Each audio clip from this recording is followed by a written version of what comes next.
सुप्रभात बच्चों।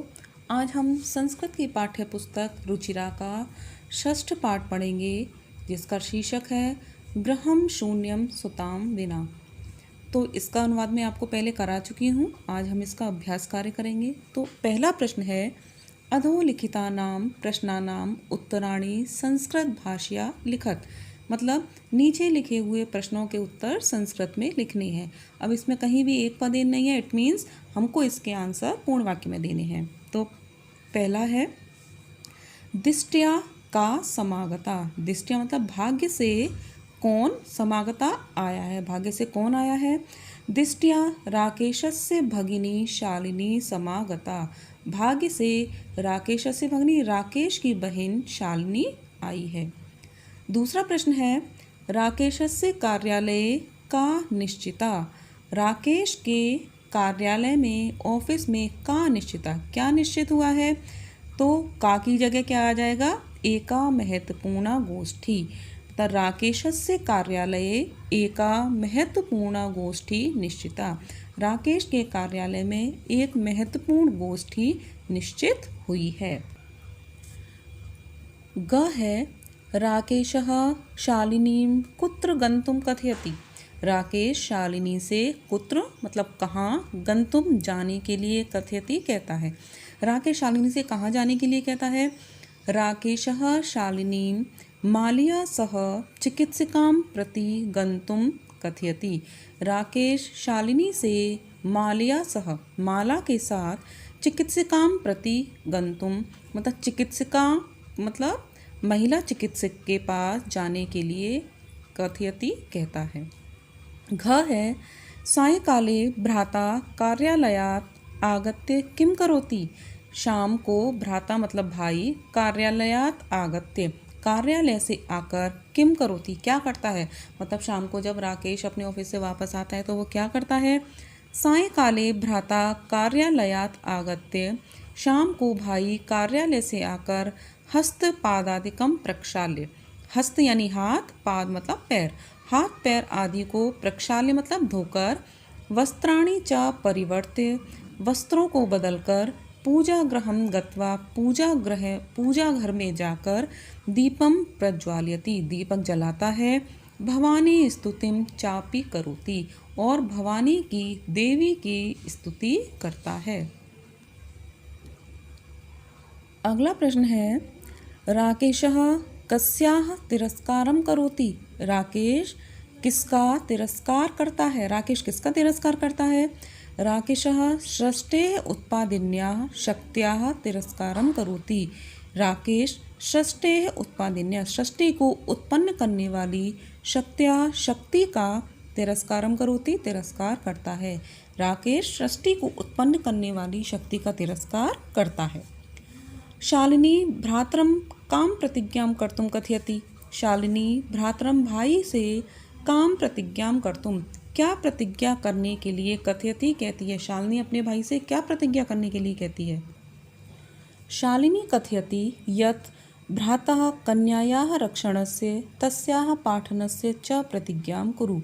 तो शालिनी कथयति, शालिनी कहती है, यत् कि भ्रातः की भाई, कन्यायाः रक्षणस्य कन्या की रक्षा का, तस्याः पाठनस्य च और उसको पढ़ाने की, प्रतिज्ञा करो प्रतिज्ञा करो। मतलब शालिनी अपने भाई से कहती है कि भाई कन्या की रक्षा करने का और उसको पढ़ाने के लिए तुम प्रतिज्ञा करो। यत्र नार्यः न पूज्यन्ते तत्र किम भवति।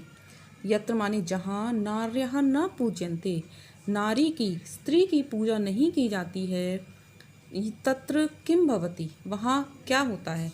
जहाँ स्त्रियों की पूजा नहीं की जाती, उनका सम्मान नहीं किया जाता है, वहाँ क्या होता है। यत्र नार्यः न पूज्यन्ते तत्र सर्वाः क्रियाः अफलाः भवन्ति। जहाँ स्त्रियों की पूजा नहीं की जाती है, वहाँ सर्वाः क्रिया सारी क्रियाएं अफला भवन्ति। अफला मतलब असफल, बिना फल देने वाली होती हैं। प्रश्न 2 है, अधोलिखित पदानाम संस्कृत रूपम यानी तत्सम रूपम लिखत। जो शब्द दिए हुए हैं उनको हमें संस्कृत में लिखना है। तो है कोक, संस्कृत में कहते हैं कुक्षी, साथ मतलब सह, गोद क्रोडम, भाई भ्राता, कुआ कूपः, दूध दुग्धम। प्रश्न 3 है उदाहरणम अनुसृत्य कोष्ठक प्रदत्तेषु पदेषु तृतीया विभक्तिम प्रयुज्य रिक्त स्थानानि पूरयत। कोष्ठक में जो शब्द दिए हुए हैं उनमें हमें तृतीया विभक्ति का प्रयोग करना है और रिक्त स्थान की पूर्ति करनी है।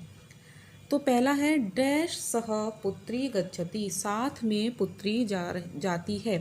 तो शब्द है मात्र, तो मात्र शब्द की तृतीया विभक्ति क्या होगी? मात्रा। ठीक है। सेकंड है बिना विद्या न लभ्यते, शब्द है परिश्रम, परिश्रम की तृतीया विभक्ति हो गई परिश्रमेण। छात्रः लिखति, शब्द है लेखनी, लेखनी में हमें तृतीया विभक्ति लगाएंगे तो क्या हो जाएगा? लेखन्या।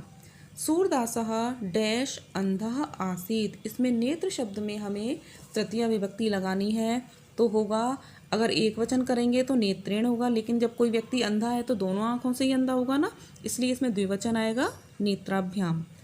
सह डैश साकम समयम यापयति, वह साथ में समय बिताता है, किसके साथ? मित्र के साथ। मित्र शब्द में तृतीय विभक्ति लगाएंगे तो हो जाएगा मित्रेण।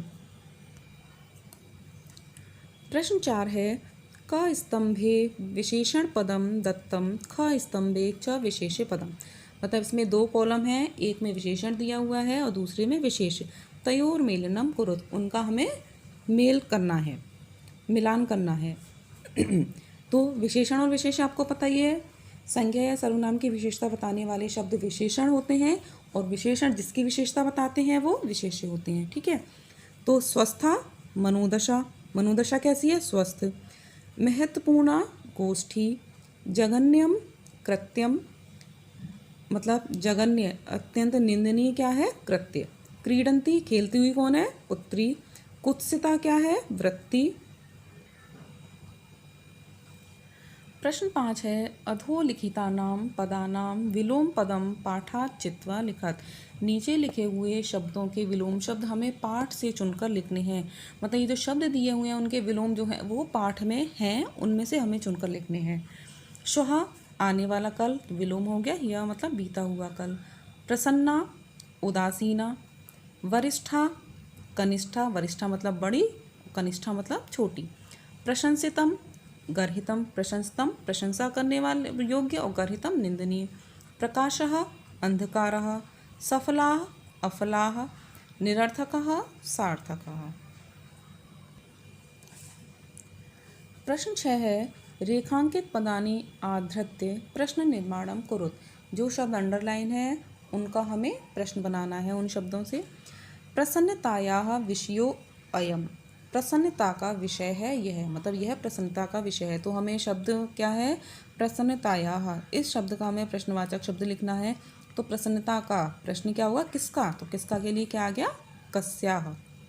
तो इसमें यही ध्यान रखिएगा आप लोग, जो प्रश्न निर्माण करके जो प्रश्न लिखेंगे वो आपको पूरा लिखना है और लास्ट में प्रश्नवाचक चिन्ह भी लगाना है। ख है सर्वकारस्य घोषणा अस्ति, सरकार की घोषणा है। तो प्रश्न बनाना है सरकार की, मतलब किसकी? तो आ जाएगा कस्य। अहम स्व अपराधम स्वीकरोमि, मैं अपना अपराध स्वीकार करता हूँ। स्वअपराधम तो यानी अपना अपराध। तो प्रश्न क्या बनेगा? क्या? तो क्या के लिए क्या आएगा? किम। घ है समयात्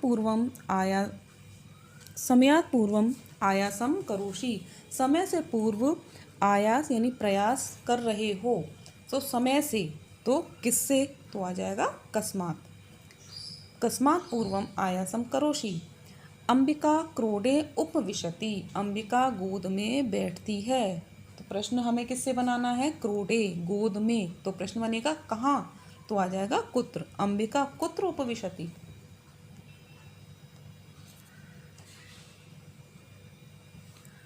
प्रश्न 7 है अधोलिखिते संधि विच्छेदे रिक्त स्थानानि पूरयत। नीचे लिखे हुए जो शब्द हैं इसमें हमें संधि विच्छेद करना है।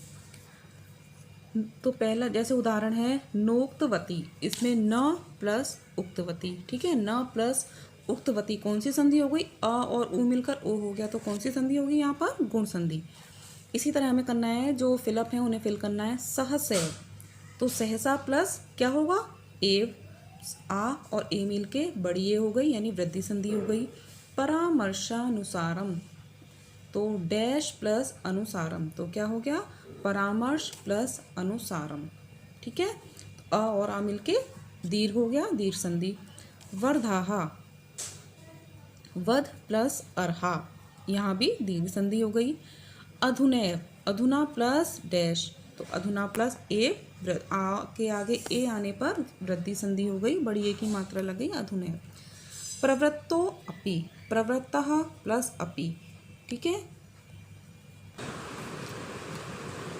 प्रवृत्तः प्लस अपि, तो यहाँ कौन सी संधि होगी? देखिए प्रवृत्तः मतलब विसर्ग आ रहा है ना इसमें, तो ये कौन सी संधि होगी? विसर्ग संधि। विसर्ग संधि का ये है उत्व संधि, विसर्ग संधि में उत्व संधि का ये भेद है। अभी आपको पढ़ाएंगे जब विसर्ग संधि, तब उसमें और अच्छी तरह आपको समझा देंगे। तो ये पाठ समाप्त होता है, इसको आपको अपनी नोटबुक में कंप्लीट कर लेना है। धन्यवाद।